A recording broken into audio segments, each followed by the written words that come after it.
Herkese merhaba, ben Can Duru. Siber güvenlik eğitimleri serimizin 6. videosuna hoş geldiniz. Bu videomda sizlerle birlikte herkese açık internet ağları üzerindeki risklere ve bu risklerden nasıl korunabileceğimize dair konuşacağım. Video içerisinde herkese açık internet ağları nelerdir? Bunlara nerelerden ulaşabiliriz? Herkese açık internet ağları ile bireysel internet ağlarının farkları nedir? Herkese açık internet ağlarının tehlikeleri nelerdir? Ve bu ağdaki tehlikelerden kendimizi nasıl koruyabiliriz başlıklarına değineceğiz.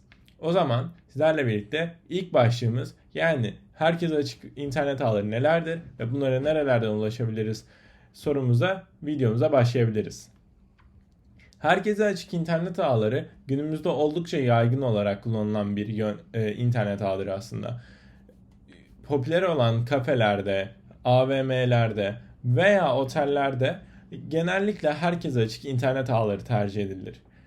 Bu internet ağlarında telefonunuza veya bilgisayarınıza girdiğinizde bu internet ağlarının şifresi olmadığını görebilirsiniz. Yanında bir şifre simgesi olmayan ve üzerine bastığınızda direkt olarak herhangi bir sizden bilgi istemeden internete bağlanan ağlara herkese açık internet ağları denmektedir. Bu ağlara az önce bahsettiğim üzere genellikle çok kalabalık yerlerden ve çok fazla internet kullanımı olan yerlerden ulaşılabilir.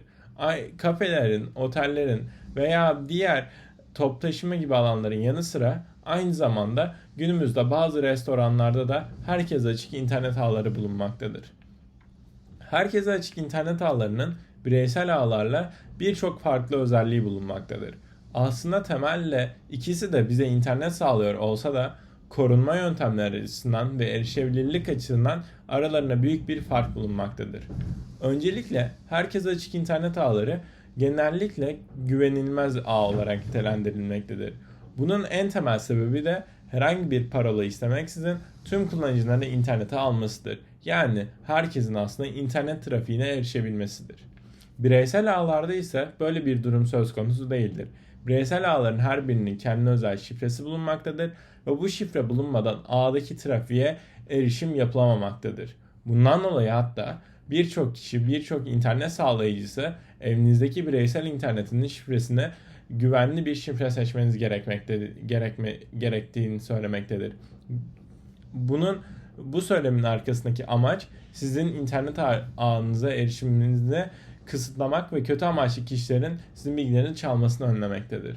Konumuza dönecek olursak, herkese açık internet ağları ile bireysel internet ağları arasındaki en temel diğer farklardan birisi de şifreleme yöntemleridir.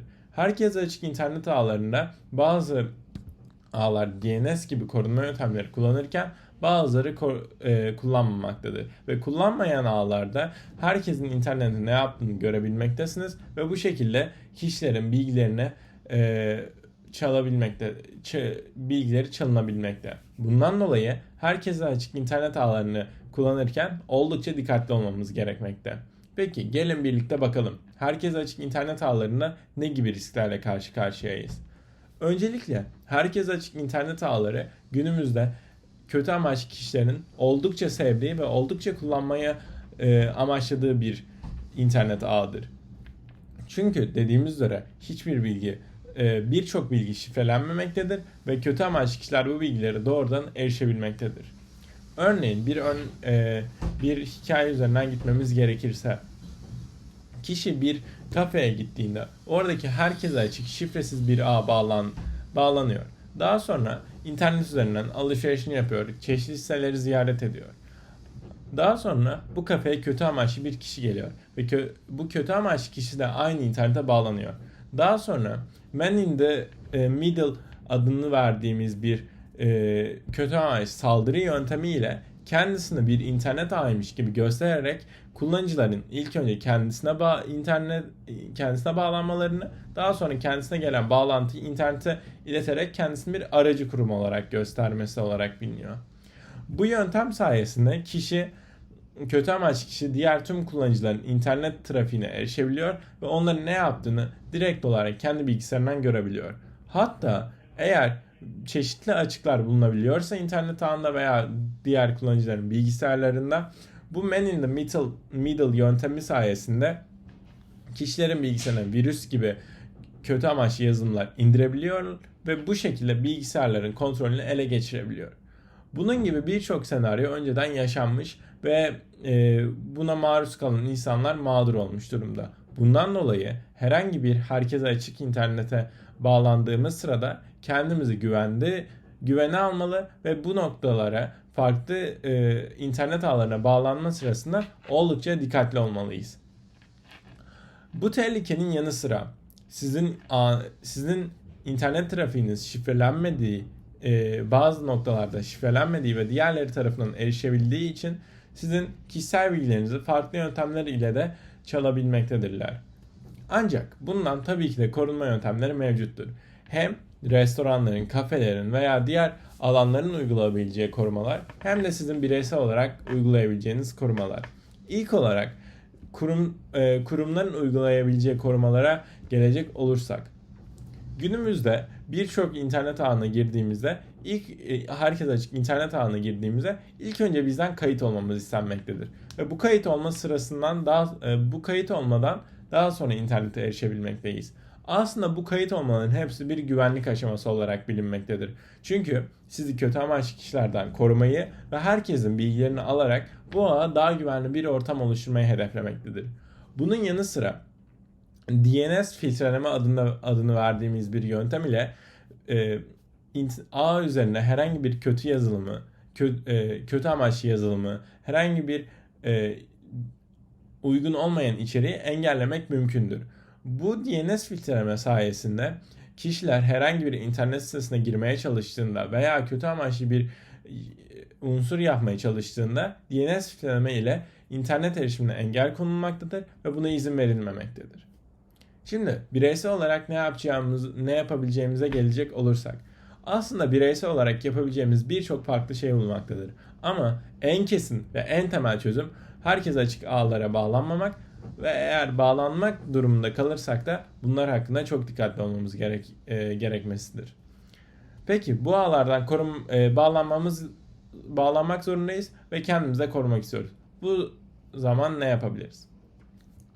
Bu zamanda yapabileceğimiz en iyi şeylerden biri aslında VPN gibi internet ağımızı şifreleyen ve kendi internet trafiğimizi farklı aracılar üzerinden göndererek diğerlerinin erişimini kısıtlayan bir yöntemdir.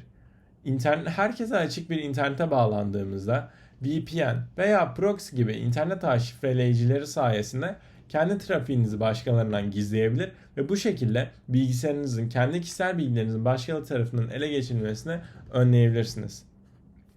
Bunun yanı sıra herkese açık internet ağlarında en önemli unsurlardan biri de tarayıcıdaki internet siteleridir. Tüm internet sitelerinin HTTPS yani güvenli bir adres olmasına dikkat etmeniz gerekmektedir. Çünkü bu güvenli adreslerde sizin tüm trafiğiniz şifrelenmektedir ve çözülmesi oldukça zordur. Bundan dolayı da kötü amaçlı kişiler genellikle bu internet siteleri üzerinden bağlanan kişilerin bilgilerini çalamamakta ve bu şifreleri çözememektedir. Ancak HTTP yani güvensiz internetle bağlantı sırasında sizin gönderdiğiniz hiçbir bilgi şifrelenmemektedir ve sizin ağınızı takip etmekte olan kötü amaçlı kişi direkt olarak tüm gönderdiğiniz bilgiyi, tüm ağ trafiğinizi kendi bilgisayarına görebilmektedir. Bundan dolayı herkese açık bir internet ağı kullandığımız sırada VPN'imizi açmalı ve aynı zamanda HTTPS yani güvenli adreslerden bağlantı kurmaya özen göstermeliyiz. Bunun yanı sıra ekstra önlem olarak herkese açık ağlarda herhangi bir internet alışverişi yapmayabiliriz ve bu şekilde diğer kişilerle bizim şahsi bilgilerimizi, atıyorum banka bilgilerimizi veya TC kimlik numaramız gibi çok özel bilgilerimizi paylaşmıyor oluruz. Bu şekilde bunun gibi farklı yöntemler ile örneğin paylaşımı kapatmak, SSL bağlantıları kurmak veya bir VPN kullanmak gibi herkese açık ağlardaki tehlikelerden kendimizi koruyabiliriz. Beni dinlediğiniz için teşekkürler. Umarım videom yararlı olmuştur. Görüşmek üzere.